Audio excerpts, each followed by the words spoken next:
मेधा को तुम्हारे जज्बातों की बहुत फिक्र है। क्या तुम्हें मेरे जज्बातों की बिल्कुल फिक्र नहीं? कुछ देर और रुक जाती तो मेरे जज्बात मेरी जबान पर आ जाते, तुमसे कह देता कि आई लव यू रक्षिता। तुम्हारे नेपाल जाने का बंदोबस्त हो गया कि? कब जाना होगा? कब जाओगे? 5 लाख का बंदोबस्त करने के बाद। 5 लाख? एक बार इस घर से जाओगी ना तो दोबारा लौट के कभी नहीं आओगी। अब हमें कोई नहीं रोक सकता। He asked me to marry him. अच्छा, और तूने क्या कहा? मैंने तो कह दिया, मुझे सोचने के लिए वक्त चाहिए। अब हम उस घर में रहना नहीं चाहते। क्या?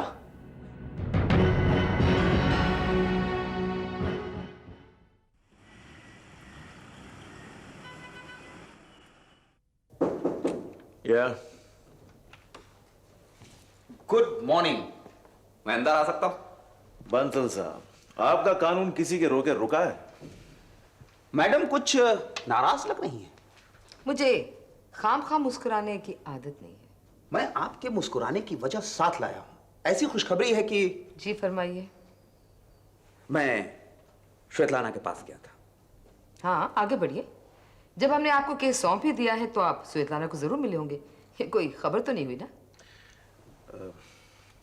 सो मिस्टर बंसल, क्या झंडे गाड़े आपने वहां?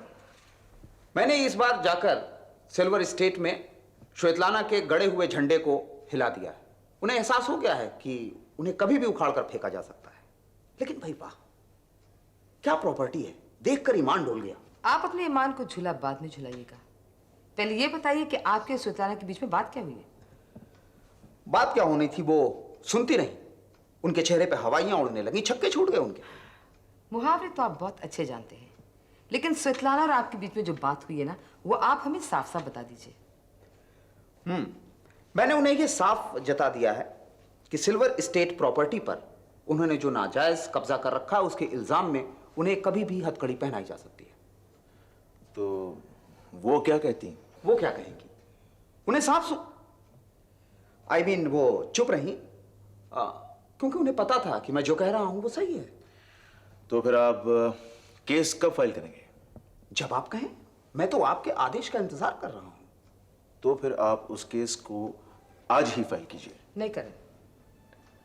मैं चाहती हूँ कि श्वेतलाना को एक और मौका दिया जाए ताकि वो खुद सिल्वर स्टेट छोड़ दे, बेइज्जती के बगैर।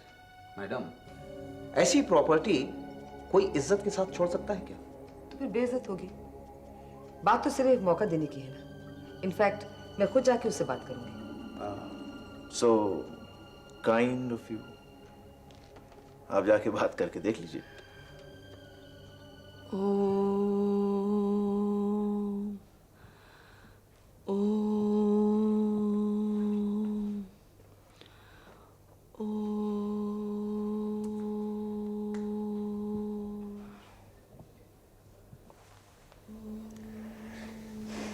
मम्मी, ये क्या हाल बना लिया है आपने अपना? मेरे हाल तो इससे भी बदतर होने चाहिए थे बेटा।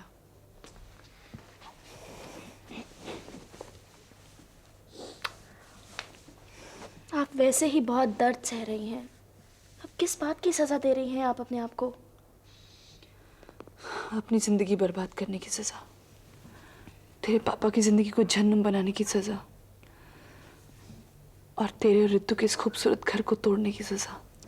गुनाह के इस एहसास को अपने दिल से निकाल दीजिए, क्योंकि आपने ऐसा कुछ किया ही नहीं है। मैंने ऐसा किया है नहीं, तू अपनी खुदगर्जी और अपने लालच की वजह से ऐसा हुआ है। नाम छोड़िए उन बातों को। आने वाली जिंदगी को पीठ नहीं दिखाना चाहिए, उसे तो मुड़कर सीना तान कर सामना करना चाहिए। And I know you can do that, क्योंकि मेरी मम्मी कमजोर नहीं है। कैसी जिंदगी? मैं तो यहाँ बैठे बैठे बचे हुए सांसों का कर्जा उतार रही हूँ बेटा। मैं आपको इस तरह बैठने दूंगी तब आप बैठ पाएंगी ना। आपको अपनी एक अलग शख्सियत बनानी पड़ेगी मेरी खातिर। शख्सियत? अब कौन सी शख्सियत बनेगी बेटा? I'm sure आप अकेले नहीं कर पाएंगी, लेकिन अगर हम दोनों साथ होंगे तो कुछ ना कुछ तो जरूर करेंगे। कुछ करने की अब जरूरत क्या है?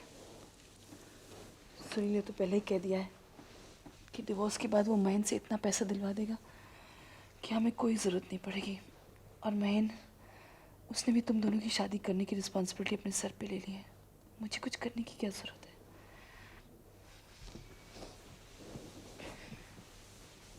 I love you. पैसों को कभी इतनी अहमियत मत देना। आप ये गलती पहले कर चुकी हैं। अब आपको अपने अंदर जितनी भी खूबियां हैं सबको तलाश करके पूरी दुनिया पर जाहिर करना होगा।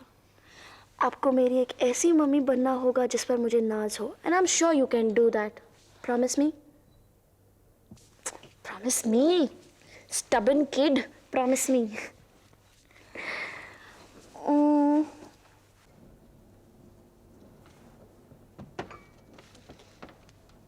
मैडम, चाय।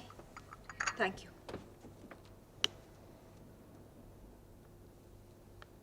तुम्हें मुझसे कुछ कहना है? हाँ मैडम, मुझे आपसे कुछ कहना था, लेकिन आप पहले से ही इतने परेशान हो तो मैं नहीं कह सकती हूँ। पैसों की जरूरत है? नहीं मैडम, पैसों का क्या मुझे करना। तो फिर? वो आपका ड्राइवर है ना शंकर, वो अभी भी छिप छिप कर सुनीता से मिलता है। सुनीता? सुनीता! आपने मुझे बुलाया मेम साहब? तुम अपनी बेशर्मी से बाज नहीं आओगी। मैं समझी नहीं मेम साहब। कान खोलकर सुन लो, आखिरी बार बता रही हूं तुम्हें। शंकर अगर आइंदा इस बंगले के आसपास दिखा तो तुम इस घर में दोबारा नहीं दिखोगी, समझी? मेम साहब, मैं भी तंग आ गई हूँ। हमेशा रात को पी के आता है और मेरे साथ हुज्जत करता रहता है। ज्यादा शरीफ मत बनो। तुम्हारी मर्जी के बगैर कोई तुम्हारे कमरे में घुस आए और तुम उसे रोकोगी नहीं? तुम ही छिप छिप कर उसे बुलाती होगी, और जब पकड़ी गई तो मैं क्या करूं, मैं क्या करूं? नहीं मेम साहब, वैसे मैं आपको सब कुछ सच सच बताने ही वाली थी। वो पिछली बार तो मैंने उसे जानबूझकर बुलाया था। क्यों बुलाया था, जब तुम जानती हो कि उसने इस घर के साथ विश्वासघात किया है? तुम्हारी हिम्मत कैसे हुई? मेम साहब, दरअसल मैंने उसे आपके काम की वजह से ही बुलाया था। मेरा काम? हाँ मेम साहब, वो बड़ी डींगे मारता रहता है। कह रहा था कि उसके हाथ कुछ ऐसे कागजात लगे हैं कि उसकी वजह से वो आपको सिल्वर स्टेट दिला सकता है। क्या? हाँ मेम साहब, तो मैंने सोचा मैं उससे जानकर आपको बता दूंगी, उतनी ही आपकी मदद होगी ना। ठीक है, तुम्हें एक काम करना होगा, उसे यहाँ बुलाना होगा और बातों बातों में ये जानने की कोशिश करो कि वो कैसे कागजात हैं, लेकिन उसे ये मत बताना कि तुमने मुझे बताया है। आखिर वो कैसे कागजात हैं?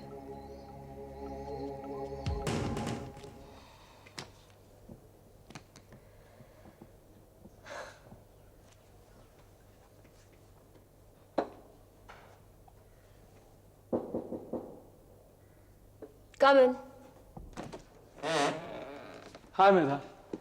हाय एकनाथ, आओ। लगता है मैं गलत वक्त पर आ गया हूँ। मुझे देखकर तुम्हें कुछ खुशी नहीं हुई। मैं चलता हूँ, मैं फिर दोबारा आ जाऊंगा। एकनाथ, अगर चेहरे पर खुशी नहीं दिखती है तो इसका मतलब ये तो नहीं कि दिल में भी खुशी नहीं है। शायद मेरे जज्बात तुम्हारे दिल तक पहुंच नहीं पाए हैं, इसलिए मुझे तुम्हारे चेहरे के भावों को देखकर ही उन्हीं में प्यार ढूंढना पड़ता है।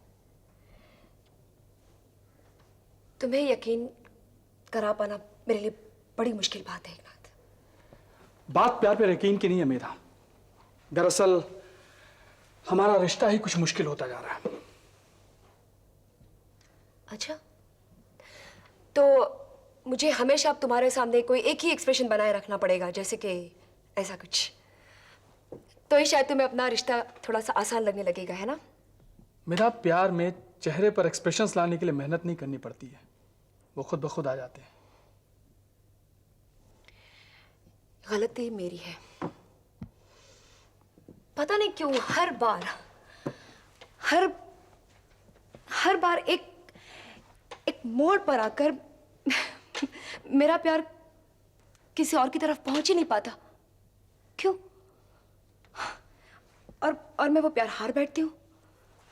औरों का तो मैं नहीं कह सकता, लेकिन जहां तक मेरी बात है, पिछले कुछ दिनों से मुझे लग रहा है कि मेरे अंदर से प्यार का एहसास मरता जा रहा है। ऐसा क्यों लग रहा है एकनाथ तुम्हें? क्यों, जबकि ये हकीकत ही नहीं है। अब अभी की बात ना, तुम्हारे दरवाजे पर दस्तक देने के एक पल पहले ही मेरी आंखों में तुम्हारे चेहरे की खुशी की एक तस्वीर दिखाई दी थी, जो शायद मुझे अचानक देखकर तुम्हें होती या होनी चाहिए थी। मगर दरवाजा खोलने के बाद मुझे उस तस्वीर की एक लकीर भी दिखाई नहीं दी। दिल में ऐसा नश्तर चुभा कि एक ना, तुम्हें नहीं लगता कि तुम्हारी ये कसौटी गलत है? हाँ, अब ये भी मुमकिन है कि इंसान कभी किसी काम में उलझा या किसी ख्याल में खोया हुआ होता है। अब तुम्हारी बात ले लो, तुम अगर किसी मजदूर के प्रॉब्लम को लेके खोए हुए हो या परेशान हो और मैं अचानक तुम्हारे सामने आकर खड़ी हो जाऊं तो शायद मैं वो खुशी के एक्सप्रेशन तुम्हारे चेहरे पर नहीं ढूंढूंगी। This is an understanding. Exactly Megha, understanding. मुझे अगर यह पता हो कि तुम किन ख्यालों में खोई हो या कौन से जरूरी कामों में तुम उलझी हुई हो तो शायद मैं भी तुमसे ऐसी कोई उम्मीद ना करूं।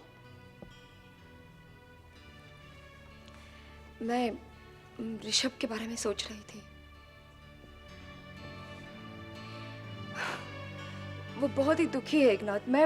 मैं सिर्फ उसके हालात में अपने आप को रखकर उसे उसकी दर्द की गहराई महसूस करने की कोशिश कर रही हूँ और कुछ नहीं। इतना दौलतमंद होने के बाद भी रिश्तों की ऐसी कंगाली है उसके पास कि पैसा भी कोई सुख खरीद नहीं सकता उसके लिए। एकनाथ, ऋषभ को प्यार की जरूरत है, परवाह की है, एक रिश्ते की, एक ऐसे साथ की जरूरत है जो और शायद अब तुम उसे वो सब देने की कोशिश कर रही हो। एकनाथ, मेम साहब, फोन की बेल तो बजती जा रही है। लगता है घर में कोई नहीं है, शंकर भी नहीं है। अच्छा, तो तू एक काम कर, मल्होत्रा इंडस्ट्रीज का नंबर लगा और शंकर को फ़ोन पर बुला और कहना कि करण साहब के ड्राइवर से बात करनी है।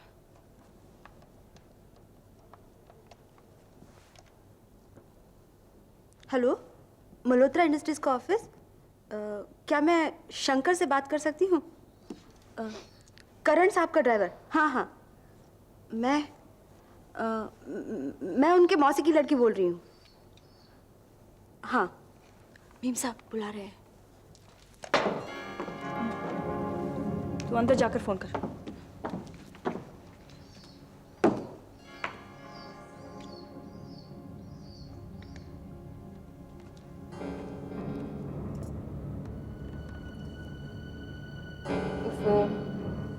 इस घर का ईस्ट साइड कहाँ पड़ता है? क्या? मेरा मतलब है कि इस घर में पूरब की दिशा कहाँ पड़ती है स्वीटलाना? आप इस घर में कौन सी दिशाएं ढूंढ रही है रंजना देवी? मुझे लगता है मैं मंदिर उस कोने में बनाऊंगी। जब तक इस घर का इंटीरियर हो जाएगा, जब तक पूजा घर भी कंप्लीट हो जाएगा। और पंडित जी तो कहते थे स्वीटलाना कि मंदिर को हमेशा ईस्ट की तरफ फेस करना चाहिए। क्यों हंस रही हो तुम? रंजना देवी, सब्जियां काटकर गैस जलाना चाहिए। आप पहले गैस जलाएंगी, फिर मार्केट जाएंगी, सब्जियां खरीदेंगी, काटेंगी, तब तक तो गैस खत्म हो जाएगा। ऐसे लगता है तुम्हें खाना पकाने का बहुत शौक है। मैंने तो जिंदगी में कभी खाना ही नहीं बनाया।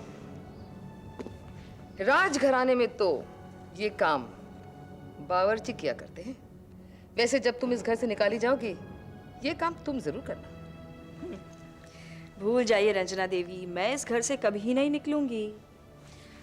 बल्कि आप अपने आखिरी दिनों तक यूं ही इस घर में आती जाती रहेंगी, अपने प्लान्स बनाती रहेंगी, लेकिन मेरे घर में आपका कुछ नहीं बनेगा। स्वीटलाना, अनपढ़ गवार की तरह बात मत करो। तुम्हारी ये बेकार की जिद के सामने सिर्फ तुम्हारी अम्मा झुक सकती है, कानून नहीं। और कानूनी तौर पर ये बंगला मुझे वापस मिलेगा। Nobody can stop that. मैं तो सिर्फ तुम्हें एक सलाह देने आई हूं। अपना सामान बांधकर रात के अंधेरे में यहां से चले जाओ, वरना कानून आके तुम्हें यहां से बाहर निकाल देगा। और वो तमाशा मैं सिल्वर स्टेट में शिफ्ट करने से पहले नहीं देखना चाहती। डोंट वरी, ऐसा कोई तमाशा नहीं होगा, क्योंकि कोर्ट केस के बाद कानून इस दरवाजे पर आएगा ही नहीं। यही फैसला कोर्ट में होगा। अगर आपको यकीन नहीं हो रहा है तो जाने दीजिए कोर्ट में केस को। मेरी तैयारी तो पूरी है। तुम्हारी तैयारी के सामने मैं भी तैयार हूं। लेकिन जब तुम्हें कोर्ट यहां से बाहर निकालेगा और तुम्हारी बेइज्जती होगी, तो फिर यह मत कहना कि रंजना देवी ने तुम्हें आगाह नहीं किया था। अरे हाँ, उफ़ो, जब तुम खुद अपने आगे का ठिकाना नहीं जानती तो मुझे क्या बताओगी? एनीवेज, मैं तुम्हें अभी इनवाइट करती हूँ। जब मैं इस घर में शिफ्ट करूंगी और यहाँ पे हवन होगा, you are most cordially invited. तुम जहां भी होगी जरूर आना और आकर देखना कि बंगले में रहने का असली सलीका क्या होता है। कम इन। आइए। सर ये है एडवोकेट बंसल साहब। हो बंसल साहब, आइए आइए बैठिए। Thank you.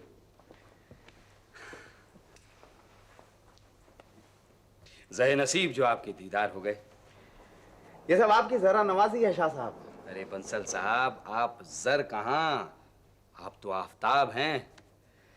आपकी रोशनी से कानून कितना रोशन है इस बात को कौन नहीं जानता। शाह साहब, आप जैसा बड़ा आदमी जब तारीफ करता है तो लगता है वाकई मैं कामयाब वकील हूँ। बंसल साहब, आज तो हम आपको आपकी कामयाबी का पूरा एहसास कराकर ही यहाँ से भेजेंगे। लगता है मेरे अच्छे ग्रह शुरू होने वाले हैं। अच्छे नहीं, बहुत अच्छे ग्रह। कोई खास बात? शाह साहब, कोई केस डिस्कस करना है क्या?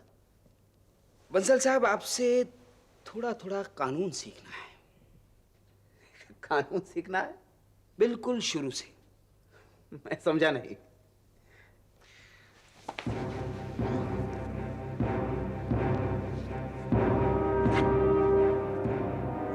बंसल साहब, ये चाकू है।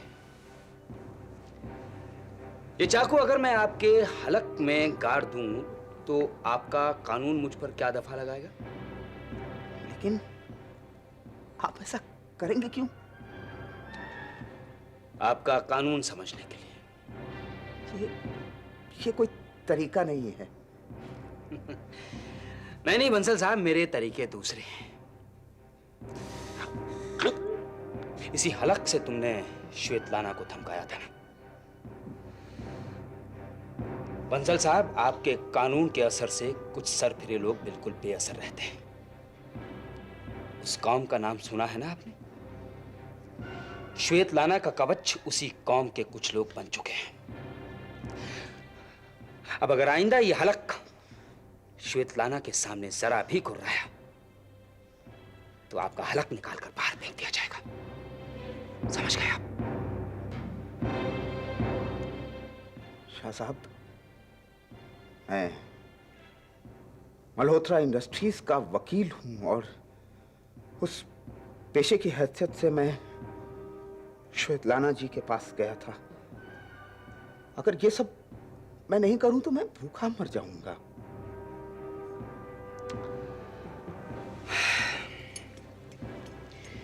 ये मल्होत्रा इंडस्ट्री वाले केस जीतने का आपको जितना पैसा दे रहे हैं, मैं उसका दुगना आपको केस हारने का दूंगा। और तिगुना अगर तुम ये केस छोड़ दो तो सोच लो। शाह साहब, मैं यही सोचूंगा। शाह